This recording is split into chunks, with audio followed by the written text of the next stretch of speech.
गुड़ और चना परम प्रिय, ताम संतोष किए। संतोषी कहलाई, भक्तन वैभव दिए। बोलिए संतोषी माता की जय। स्वागत है आपका हमारे चैनल पर। आज के इस वीडियो में आप सुनेंगे संतोषी माता व्रत की कथा। संतोषी माता का व्रत शुक्रवार के दिन किया जाता है। इस व्रत को करने से सुख, सौभाग्य, धन, संपदा, पुत्र सभी प्रकार की मनोकामनाएं पूर्ण होती हैं। इसके अलावा हमारे चैनल पर आप सभी प्रकार की व्रत कथाएं भी सुन सकते हैं और महात्म्य सुन सकते हैं। व्रत कथाएं और महात्म्य सुनने के लिए आपको केवल हमारे चैनल को सब्सक्राइब करके बेल आइकन पर प्रेस करना है और आज की ये कथा अच्छी लगे तो लाइक करके शेयर करना है। तो चलिए अब सुनते हैं शुक्रवार व्रत की कथा। परंतु कथा आरंभ करने से पहले आइए आपको शुक्रवार के व्रत का विधान बता देते हैं कि किस प्रकार से अगर आप पहली बार व्रत कर रहे हैं तो कैसे करना है आपको। तो देखिए, शुक्रवार के दिन आपको सुबह स्नान आदि करने के बाद आप एक पटे पर लाल रंग का रूमाल या कोई कपड़ा बिछा लें। उस पर आप संतोषी माता का अगर आपके पास फोटो या तस्वीर है वो रखें। अगर नहीं है तो आप एक जल से भरा कलश रखें। अगर आपके पास तस्वीर है तो भी आप कलश रखें। उसके ऊपर एक कटोरी में आप गुड़ और चना रखें। गुड़ चना आपको सवाया में लेना है, जैसे कि 1.25 रुपया, 5.25 रुपया, 11.25 रुपये, 21.25 रुपये, इस प्रकार से आपको लेना है। वो आप थोड़ा सा कटोरी में रखें और घी का दीपक जला के रखें। फिर आप उसी के सामने, पटे के सामने बैठकर कथा कहें या फिर सुने और आरती करें। इसके बाद ये प्रसाद आप अपने घर वालों में बांट दें और स्वयं भी ग्रहण करें। एक बार संतोषी माता के व्रत में भोजन किया जाता है। संपूर्ण भोजन जो कि शुद्ध एवं सात्विक होता है वो किया जाता है। तो आप भोजन ग्रहण करते समय प्रसाद ग्रहण करें और एक समय भोजन करें। भोजन में आपको विशेष ध्यान रखना है कि संतोषी माता के व्रत में खटाई का सेवन बिल्कुल भी नहीं किया जाता। तो खटाई का सेवन आप बिल्कुल ना करें। इस प्रकार से आप संतोषी माता का व्रत पूर्ण करें। और अब शुरू करते हैं हम संतोषी माता के व्रत की कथा। एक बुढ़िया थी और उसके 7 पुत्र थे। 6 कमाने वाले थे, एक निकम्मा था। बुढ़िया माँ 6 पुत्रों की रसोई बनाती, भोजन कराती और पीछे से जो कुछ बचता तो 7वें को दे देती थी। परंतु वह बड़ा भोला भाला था, मन में कुछ भी विचार नहीं करता था। एक दिन वह अपनी बहू से बोला, देखो मेरी माता का मुझ पर कितना प्यार है। वह बोली, क्यों नहीं, सबका झूठा बचा हुआ तुमको खिलाती है। वह बोला, ऐसा नहीं हो सकता, मैं अपनी आंखों से न देखूं तब तक नहीं मान सकता। तो बहू ने हंसकर कहा, देख लोगे तो मान लोगे। कुछ दिन बाद फिर बड़ा त्योहार आया। घर में 7 प्रकार के भोजन और चूरमा के लड्डू बने। वह जांचने के लिए सिर के दर्द का बहाना बनाकर पतला कपड़ा अपने सिर पर ओढ़कर रसोई घर में सो गया और कपड़े में से सब देखता रहा। 6 भाई भोजन करने आए। उसने देखा माँ ने उनके लिए सुंदर सुंदर आसन बिछाए, 7 प्रकार की रसोई परोसी और आग्रह करके उन्हें जिमाती रही। वह कपड़े में से सब देखता रहा। 6 भाई भोजन करके उठे तो माता ने उनकी जूठी थालियों में से लड्डुओं के टुकड़ों को उठाया और एक लड्डू बनाया। जूठन साफ कर बुढ़िया माँ ने पुकारा, उठो बेटा, 6 भाई अब भोजन कर गए हैं, तू ही बाकी है, कब खाएगा। वह कहने लगा, माँ मुझे भोजन नहीं करना, मैं परदेश जा रहा हूँ। तो माता ने कहा, कल जाता हो तो आज ही चला जा।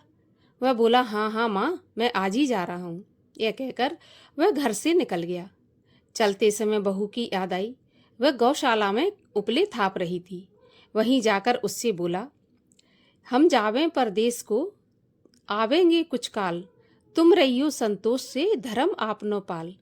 तो वह बोली, जाओ पिया आनंद से, हमरो सोच हटाए, राम भरोसे हम रहें और ईश्वर तुम्हें सहाय। देव निशानी आपनी, देख धरु में धीर, सुध हमरी न बिसारियो, रखियो मन गंभीर। वह बोला, मेरे पास तो कुछ नहीं है, ये अंगूठी है सो ले लो और अपनी कुछ निशानी मुझे दे दो। तो वह बोली, मेरे पास क्या है, यह गोबर से भरा हाथ है। ऐसा कहकर उसकी पीठ में गोबर के हाथ की थाप मार दी। अब बुढ़िया का बेटा चल दिया।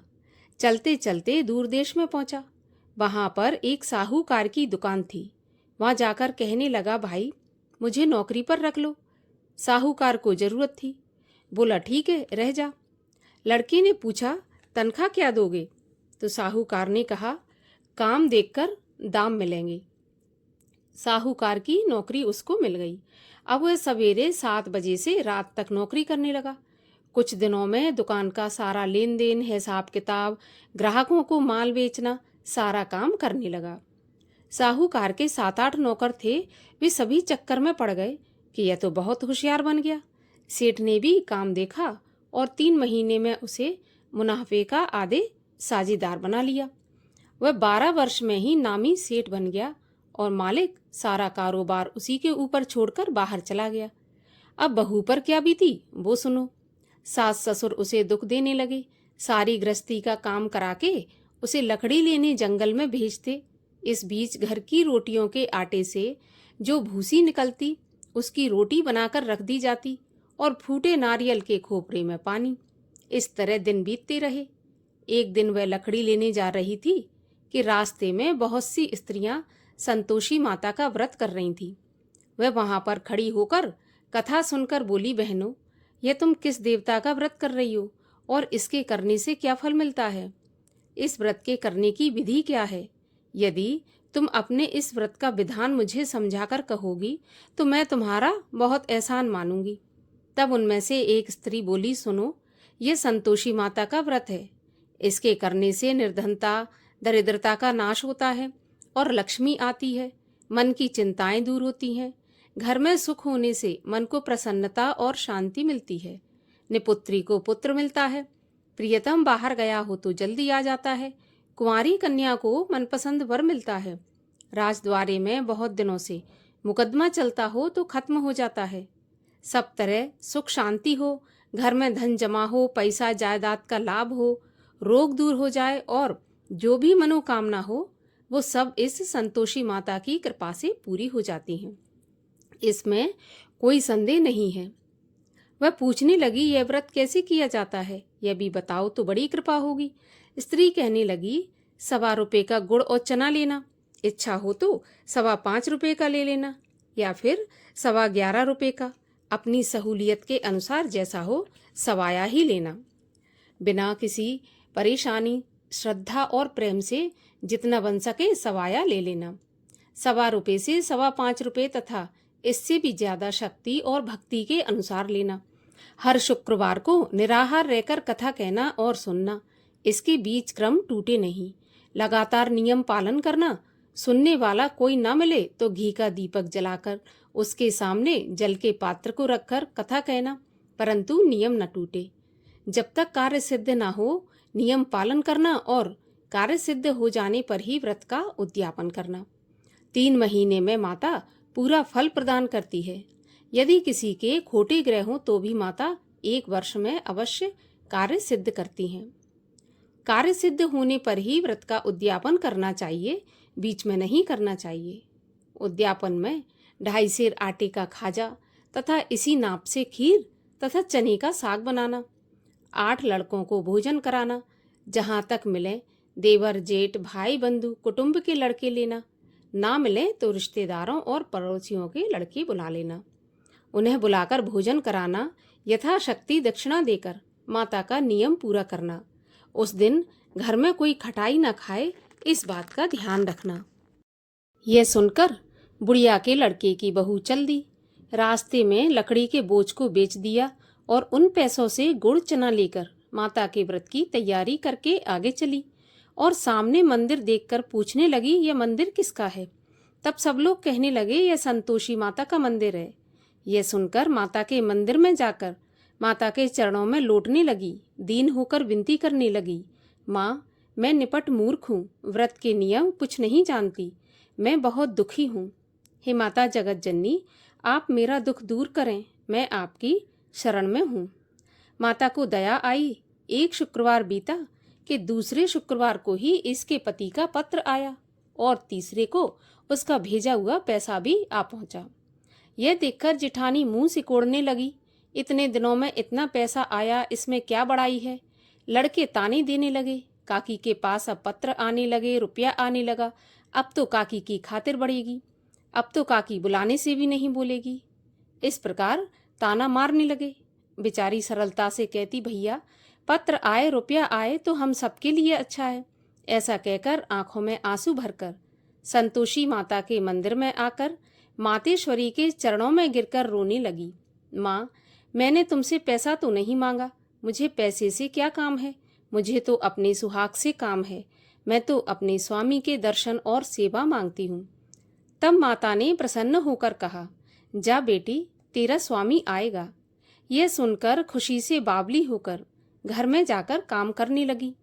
अब संतोषी माँ सोचने लगी कि इस भोली पुत्री से मैंने कह तो दिया तेरा पति आएगा, पर आएगा कहाँ से।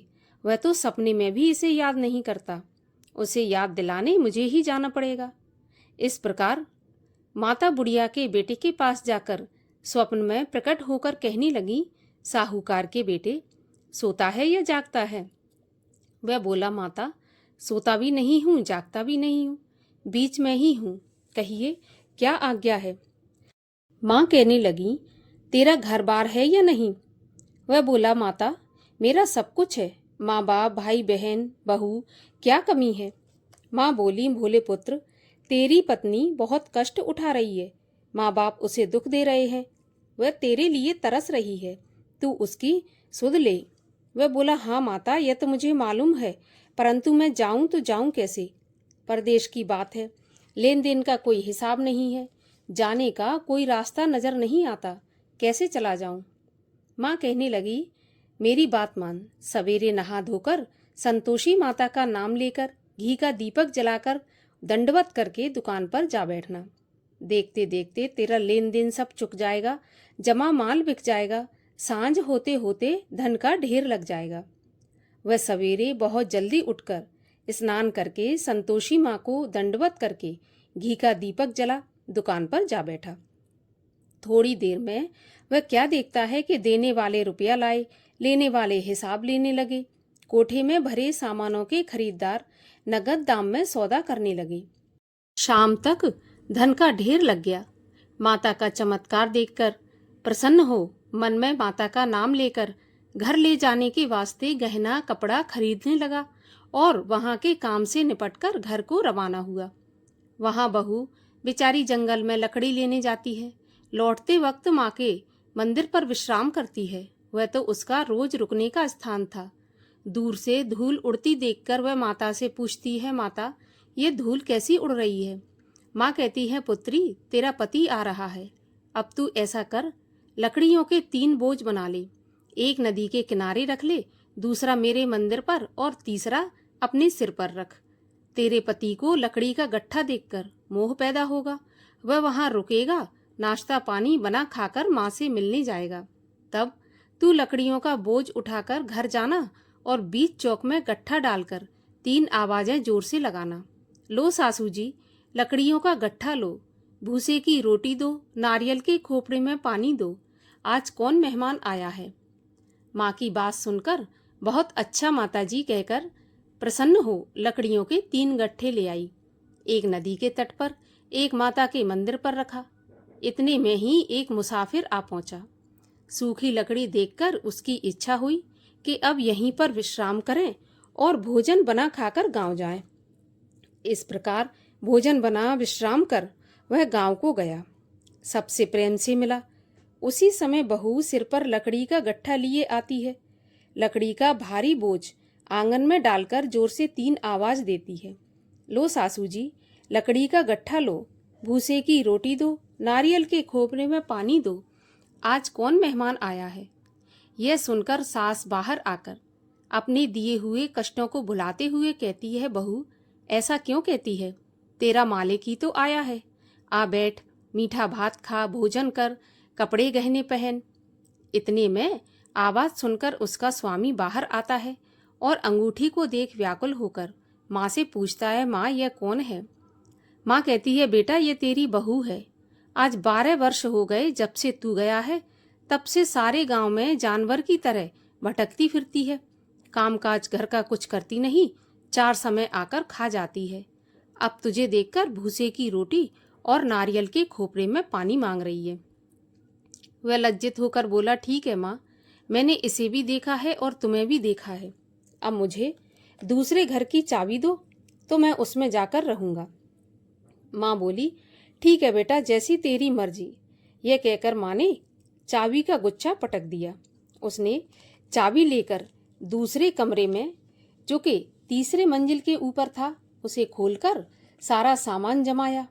एक दिन में ही वहां राजा के महल जैसा ठाट बाट बन गया। अब क्या था, वे दोनों पति पत्नी सुखपूर्वक रहने लगे।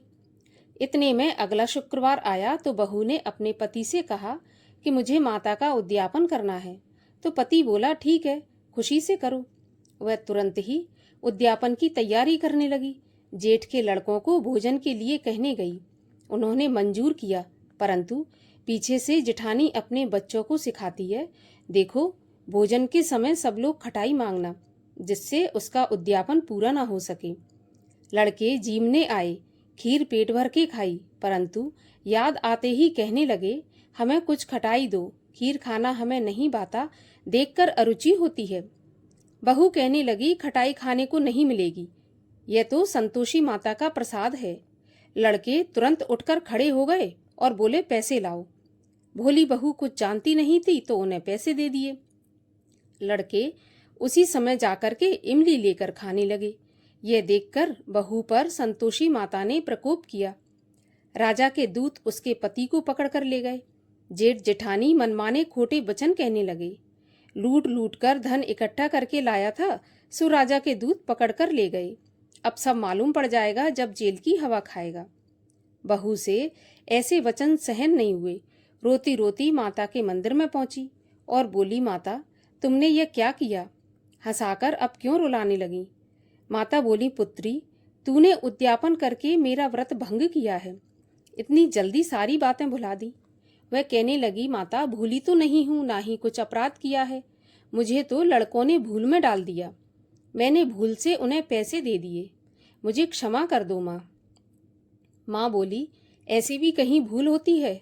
वह बोली, माता मुझे माफ कर दो, मैं फिर से आपका उद्यापन करूंगी। तो माँ बोली, अब भूल मत करना। वह बोली, माता अब भूल नहीं होगी, अब मुझे बताओ मेरे पति कैसे आएंगे? तब माता बोली, जा, तेरा पति तुझे रास्ते में ही आता मिलेगा। वह घर को चली। रास्ते में पति आता मिला तो उसने पूछा कि तुम कहाँ गए थे? तब वह कहने लगा, इतना धन कमाया है, उसका टैक्स राजा ने मांगा था तो वही भरने गया था। वह प्रसन्न होकर बोली, भला हुआ, अब घर चलो। कुछ दिन बाद फिर शुक्रवार आया तो वह बोली, मुझे माता का उद्यापन करना है। तो पति ने कहा, ठीक है, करो। वह फिर से जेठ के लड़कों को भोजन के लिए कहने के लिए गई। जेठानी ने पहले तो 1-2 बातें सुनाई और फिर लड़कों को सिखा दिया कि तुम अब पहले ही खटाई मांगना। लड़के कहने लगे, खीर खाना हमें नहीं भाता, जी बिगड़ता है, कुछ खटाई खाने को दो। तो वह बोली, खटाई खाने को नहीं मिलेगी, खाना हो तो खाओ। ऐसा कहकर वह ब्राह्मणों के लड़कों को लाकर भोजन कराने लगी। यथाशक्ति दक्षिणा की जगह उन्हें 1-1 फल दिया। इससे संतोषी माता प्रसन्न हुई। माता की कृपा होते ही 9वें महीने उसको चंद्रमा के समान सुंदर पुत्र प्राप्त हुआ। पुत्र को लेकर प्रतिदिन माता जी के मंदिर में जाने लगी। एक दिन माँ ने सोचा कि यह रोज मेरे मंदिर में आती है, आज क्यों ना मैं ही इसके घर चलूं, इसका आसरा देखूं तो सही। ऐसा विचार कर माता ने भयानक रूप बनाया। गुड़ और चने से सना मुख, ऊपर से सूंड के समान होंठ, उस पर मक्खियां भिनभिना रही थीं। दहलीज में पांव रखते ही उसकी सास चिल्लाई, देखो कोई चुड़ैल आ रही है, लड़कों इसे भगाओ नहीं तो वह किसी को खा जाएगी। लड़के डरने लगे और चिल्लाकर खिड़की बंद करने लगे। छोटी बहू रोशनदान में से देख रही थी तो प्रसन्नता से पगली होकर चिल्लाने लगी, आज मेरी माताजी मेरे घर आई हैं, यह कहकर बच्चे को दूध पिलाने से हटाती है। इतने में सास का क्रोध फूट पड़ा। बोली, देखो कैसे उतावली हुई है, जो बच्चे को पटक दिया। इतने में माँ के प्रताप से जहाँ देखो वहाँ लड़के ही लड़के नजर आने लगे। वह बोली, माँ जी मैं जिनका व्रत करती हूँ ये वही संतोषी माता है। इतना कहकर झट से सारे घर के किवाड़ खोल दिए। सबने माता के चरण पकड़ लिए और विनती करके कहने लगे, माता, हम मूर्ख हैं, हम अज्ञानी हैं, पापी हैं। तुम्हारे व्रत की विधि हम नहीं जानते। आपका व्रत भंग करके हमने बहुत बड़ा अपराध किया है। हे माता, आप हमारा अपराध क्षमा करो। इस प्रकार माता प्रसन्न हुई। माता ने बहू को जैसा फल दिया वैसा सबको दें। जो यह कथा पढ़े या सुने उसका मनोरथ पूर्ण हो। बोलिए संतोषी माता की जय। संतोषी माता की आरती। जय संतोषी माता मैया, जय संतोषी माता, अपने सेवक जन की सुख संपत्ति दाता। जय संतोषी माता, सुंदर चीर सुनहरी, माँ धारण कीनो, हीरा पन्ना दमके, तन श्रृंगार लीनो। जय संतोषी माता, गेरू लाल छटा छवि, बदन कमल सोहे, मंद हसत करुणामयी, त्रिभुवन मन मोहे।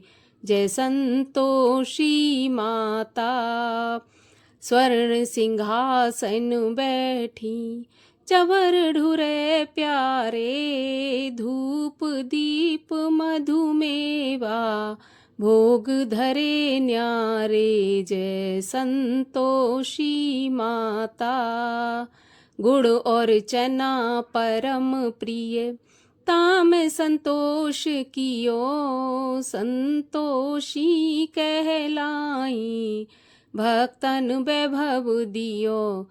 जय संतोषी माता, शुक्रवार प्रिय मानत, आज दिवस सोही, भक्त मंडली छाई, कथा सुनत मोही। जय संतोषी माता, मंदिर जगमग ज्योति, मंगल ध्वनि छाई, विनय करें हम बालक, चरणन सिर नाई। जय संतोषी माता, भक्ति भावमय पूजा, अंगीकृत की जय, जो मन बसे हमारे, इच्छित फल दीजै। जय संतोषी माता, दुखी दरिद्री रोगी, संकट मुक्त किए, बहुधन धान्य भरे घर, सुख सौभाग्य दिए। जय संतोषी माता, ध्यान धरे जो नर तेरो, मन वांछित फल पायो, पूजा कथा श्रवण कर, घर आनंद आयो। जय संतोषी माता, शरण गहे की लज्जा, रखियो जगदम्बे, संकट तुम ही निवारो, दयामयी अम्बे। जय संतोषी माता, संतोषी माँ की आरती, जो कोई जन गावे, रिद्धि सिद्धि सुख संपत्ति, जी भर के पावे। ओम जय संतोषी माता। बोलिए संतोषी माता की जय।